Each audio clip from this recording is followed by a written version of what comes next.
Hello दोस्तों, स्वागत है आप सबका आपका अपना चैनल निस गोल में। दोस्तों, आज का टॉपिक है जीवों में जनन, जिनके बारे में हम लोग डिटेल्स में पढ़ने वाले हैं।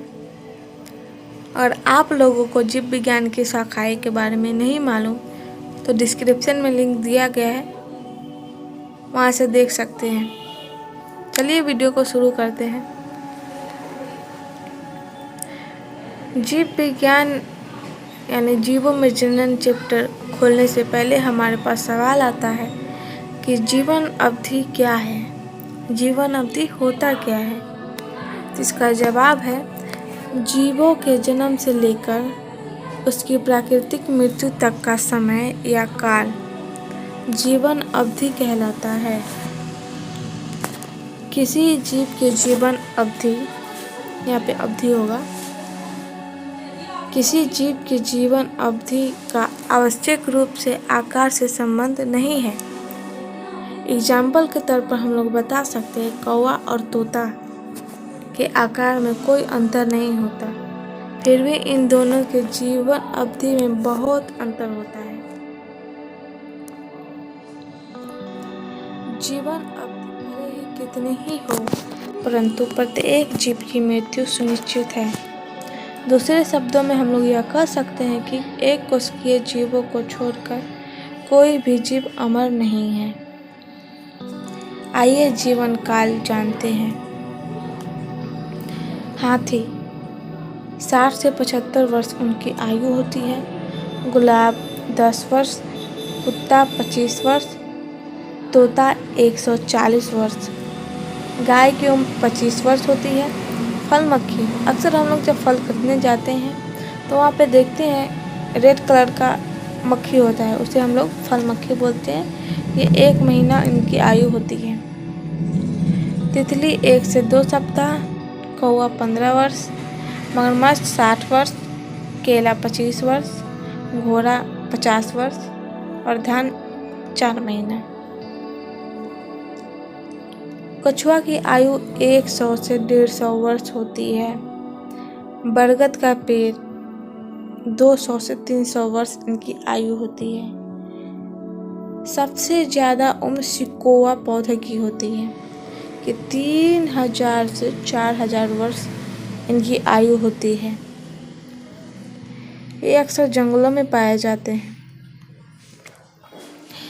एक जीव अपने समान एक छोटे से जीव यानी संतति को जन्म देता है।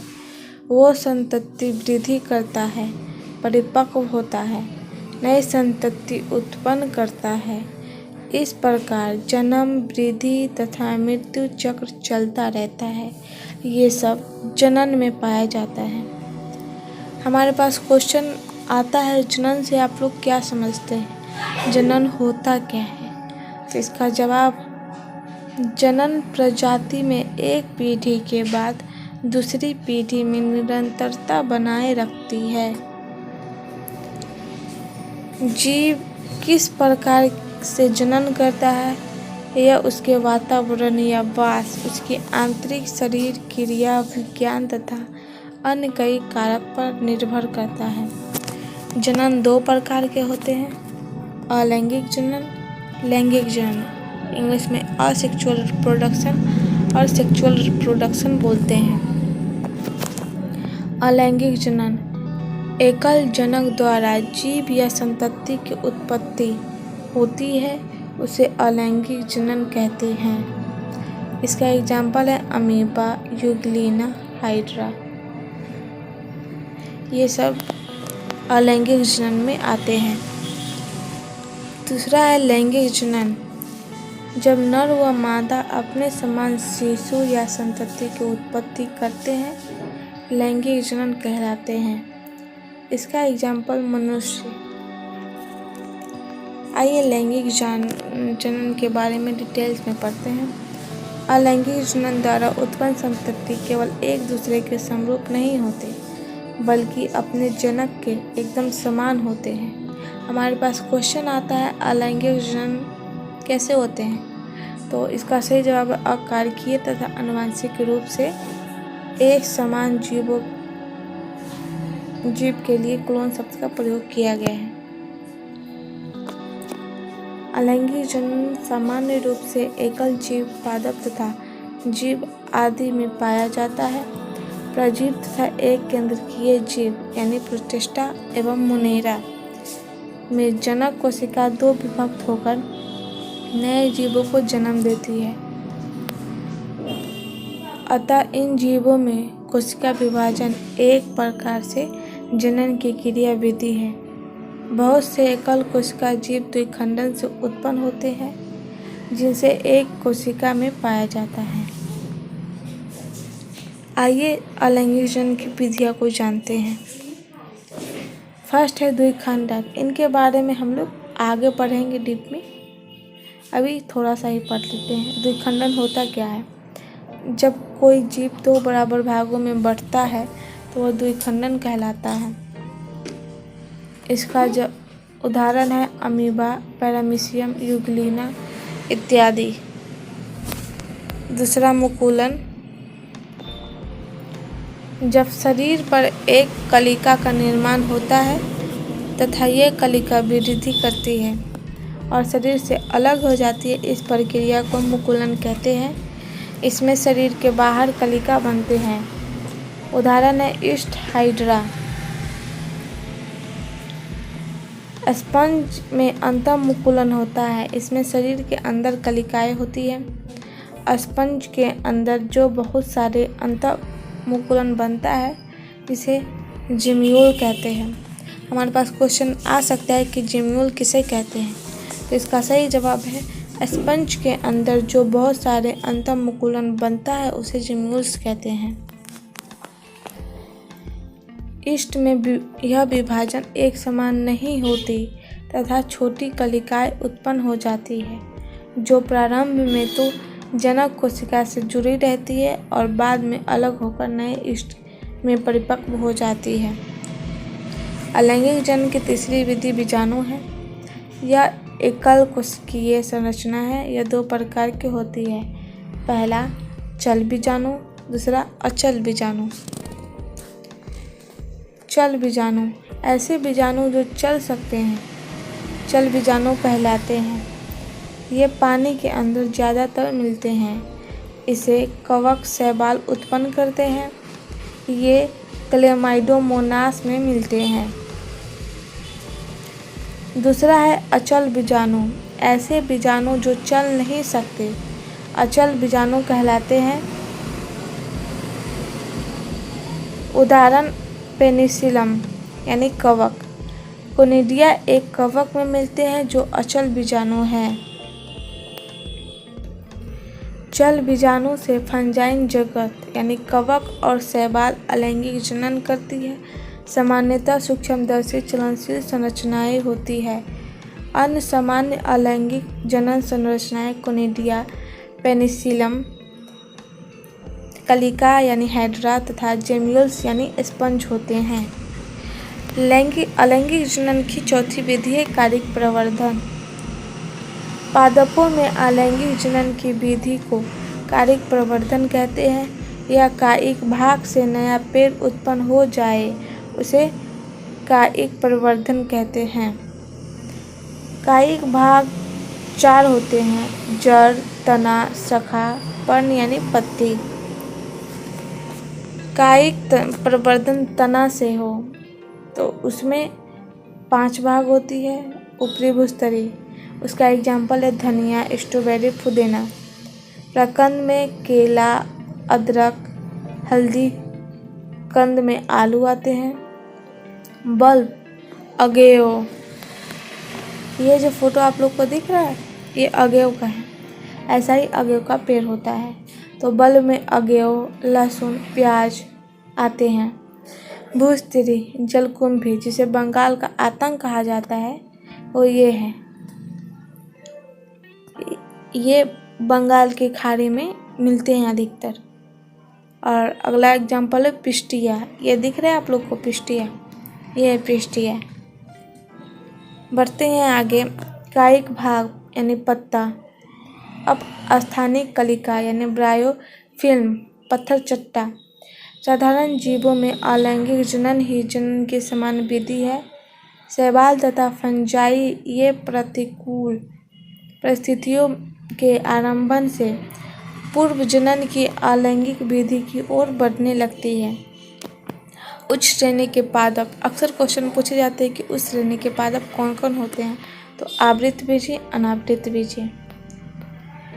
हमारे पास अगला क्वेश्चन आ सकता है कि मुनेरा जगत में कौन सा जनन होता है, तो मुनेरा जगत में अलैंगिक जनन होता है। प्रोटिस्टा जगत जैसे शैवाल और कवक अलैंगिक जनन में मिलते हैं। ये भी क्वेश्चन हमारे पास आ सकता है।